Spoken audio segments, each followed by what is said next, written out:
Welcome to IPL news.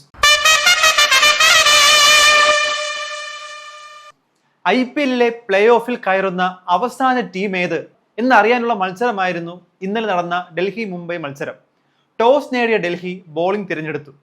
Akshar പട്ടേലിന്റെ അഭാവത്തിൽ Du Plessis ആയിരുന്നു ഡൽഹിയുടെ ക്യാപ്റ്റൻ. മുംബൈ ബാറ്റിംഗിൽ രോഹിത് ശർമ്മ 5 റൺസ് എടുത്ത് പുറത്തായി.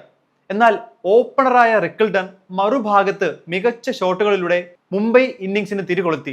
വിൽ ജാക്സ് 21 റൺസ് എടുത്ത് പുറത്തായതോടുകൂടി സൂര്യകുമാർ ക്രീസിലെത്തി.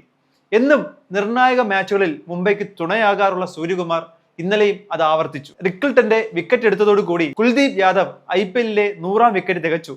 തിലക് വർമ്മ 27 ബോളിൽ 27 റൺസും ഹാർദിക് 3 റൺസ് എടുത്തും പുറത്തായതോടുകൂടി സൂര്യകുമാർ നേടിയ 73 റൺസും അവസാന ഓവറുകളിൽ നടത്തിയ നമൻദീറിന്റെ വെടിക്കെട്ടും എല്ലാം കൂടെ ചേർന്നപ്പോൾ 109 റൺസിന് മുംബൈയുടെ ടോട്ടൽ അവസാനിച്ചു. മറുപടി ബാറ്റിംഗ് ഇറങ്ങിയ ഡൽഹിക്ക് മുംബൈ ബോളേഴ്സിന്റെ മുമ്പിൽ തകർന്നടിയുകയായിരുന്നു. പവർ പ്ലേയിൽ തന്നെ KL രാഹുലിന്റെയും ഡുപ്ലസിയുടെയും പോറലിന്റെയും സ്റ്റബ്സിന്റെ അടക്കം വിക്കറ്റുകൾ അവർക്ക് നഷ്ടപ്പെട്ടു.